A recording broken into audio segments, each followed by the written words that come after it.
আমি সবার আগে চাইছি এই ছবিগুলো ভালো করে খেয়াল করুন। না, এরা কিন্তু বাচ্চা নয়, এরা কিন্তু কোনো শিশু নয়, তাও এরা কাঁদছেন।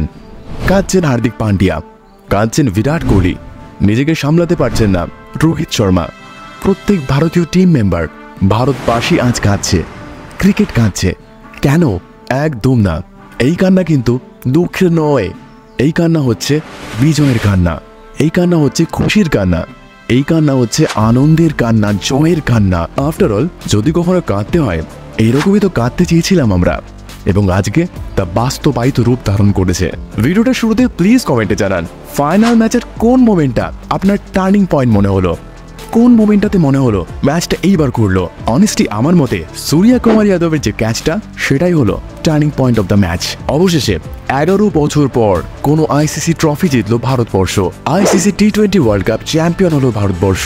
পুরো পৃথিবীর মধ্যে নাম্বার 1 হলো ভারতবর্ষ। কেন এই জয়টা এত ইমোশনাল? কেন সবাই ইমোশন কন্ট্রোল করতে পারছে না? কেন তাদের ভেতরে ভেতরে কষ্ট হচ্ছে, চোখ দিয়ে জল বেরিয়ে আসছে?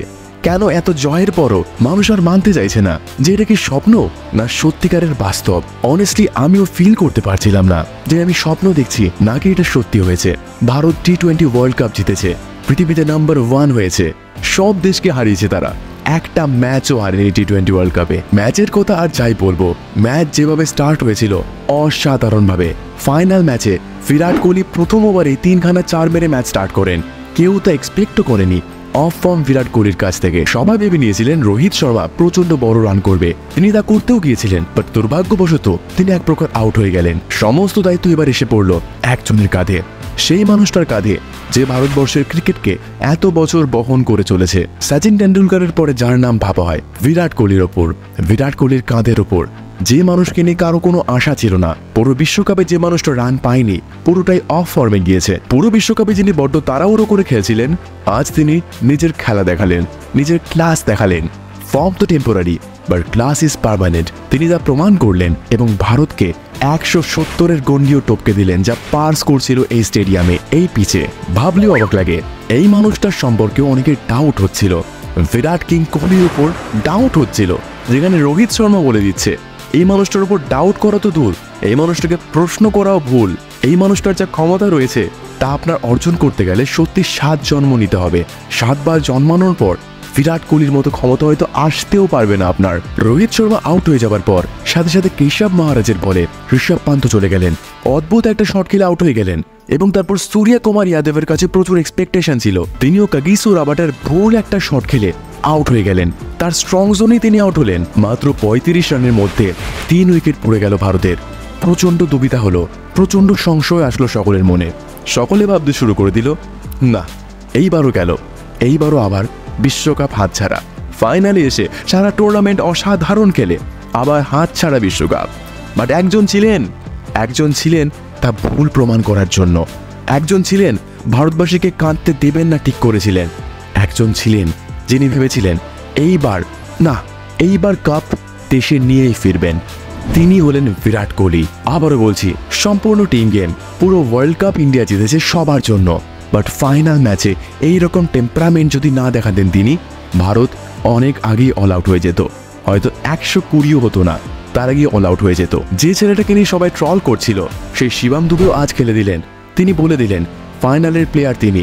সবাই ট্রল করলেও ফাইনালে একটি জোরো ইনিংস খেলে গেলেন। ভারতের একটি সম্মানজনক রান উঠল। তারপর আসলো বোলারদের পালা। আর ভারতের বোলার বলতে যার নাম প্রথমেই আপনার মনে পড়বে, একদম ঠিক ধরেছেন, জসপ্রীত বুমরা। অবিশ্বাস্য রকমের বোলিং করলেন। উইকেট নেওয়ার পরেও সাউথ আফ্রিকা আবার ফর্মে চলে আসলো, বড় বড় 6 মারতে থাকলো। অক্ষর প্যাটেল এত ভালো ব্যাটিং করবার পরও বড় বড় 6 খেলেন, 1 ওভারে 24 রান খেলেন। হেনরিচ ক্লাসেন ম্যাচটা প্রায় ছিনিয়ে নিয়ে গিয়েছিলেন। ওই মুহূর্তে রোহিত শর্মার তুরুপের তাস হার্দিক পান্ডিয়া সবার সামনে প্রকাশ হলেন। হার্দিক পান্ডিয়ার ওই স্লোয়ার বলটাতে যদি ক্লাসেন আউট না হতেন, ভারত অনেক আগেই ম্যাচ হেরে যেত। তুরুপের তাস হিসাবে Hardik Pandya outside off stump একটি স্লোয়ার বল করলেন এবং ফেসে গেলেন হেনরিচ ক্লাসেন, আউট হয়ে গেলেন তিনি। এবং ভারত তারপর থেকে যে ম্যাচটা ধরলো, শক্ত করে ধরলো, আর ছাড়েনি। বুমরা অর্শদীপ ছাড়তে দেয়নি। এবং সবচেয়ে বলা বাহুল্য, ওই যে 19তম ওভারে সূর্যা কুমার যাদবের যে ক্যাচটা, ওই ক্যাচটাই হলো ম্যাচের টার্নিং পয়েন্ট। আপনার কি মনে হয় কোন পয়েন্টটা ম্যাচের টার্নিং পয়েন্ট? আমার মতে ওই ক্যাচটা না ধরলে মিলার খুব সহজেই 10টা রান করে দিতে পারতেন, বাট তা করতে দিলেন না হার্দিক পান্ডিয়া। আটকে দিলেন সম্পূর্ণ। জিতে গেল ভারতবর্ষ, জিতলো 11 বছর পর কোনো বিশ্বকাপ, আইসিসি ট্রফি। 2007 সালে ভারত প্রথম জিতেছিল টি-20 ওয়ার্ল্ড কাপ। তারপর এই শেষ 2024 সালে 14 বছর পর আবার জিতলো ইন্ডিয়া টি-20 ওয়ার্ল্ড কাপ। খরা কাটলো ইন্ডিয়ার। অবশেষে ভারত হলো চ্যাম্পিয়ন, পৃথিবীর চ্যাম্পিয়ন। যেন আনন্দে আত্মহারা হয়ে গেলাম আমরা। কত অপেক্ষা করেছি, কেন এই জয়টা এত স্পেশাল? সে 19 নভেম্বরের পর কেন এই জয়টা এত স্যাটিসফ্যাক্টরি? তার অন্যতম কারণ হচ্ছে ভারতের টিম, ভারতের যে ব্যালেন্স। প্রত্যেকটা ওয়ার্ল্ড কাপ জেতার ক্ষমতা রাখে ভারত, কিন্তু দুর্ভাগ্যক্রমে 2013 পর যে খরা লেগেছিল সেই খরা কাটতে 10-10টা বছর লেগে গেল। আর একজনের কথা না বললেই নয়, যত বলবো তত কম। রোহিত শর্মার ক্যাপ্টেন্সি। তিনি যে প্রকারের মানুষ, যে এরকম captaincy through out the tournament করেছেন, ফাইনালেও তার অবকাশ রাখেননি। ফাইনালেও তিনি যে ক্যাপ্টেন্সি করেছে তা সত্যি প্রশংসনীয়। কোন বোলার কখন আনতে হবে, কোন ফিল্ডার কোথায় রাখতে হবে, তার সম্পর্কে রোহিত শর্মা প্রচন্ড সচেতন এবং ওয়াকিবহল, যার জন্যই ভারত এই বিশ্বকাপ জিতেছে। কি গিয়েছে মানুষের উপর দিয়ে। 19 নভেম্বরের পর তিনি 3 দিন কারোর সাথে ঠিকমতো কথা বলতে পারেননি, হৃদয় ভেঙে গিয়েছে। তিনি স্পষ্টত বলেছিলেন, ওই বিশ্বকাপটাও আমরা জিততাম, একটা অঘটন না ঘটলে আমরাই জিততাম 2023 সালের বিশ্বকাপ। এবং তারপর ওই রকম হার্ট ব্রেক নিয়ে নিজের দেশে বিশ্বকাপ হেরে ওয়েস্ট ইন্ডিজে গিয়ে বিশ্বকাপ জেতানো, এই কাজ সত্যি অন্য কোনো ব্যক্তি করতে পারতেন না রোহিত শর্মা ছাড়া।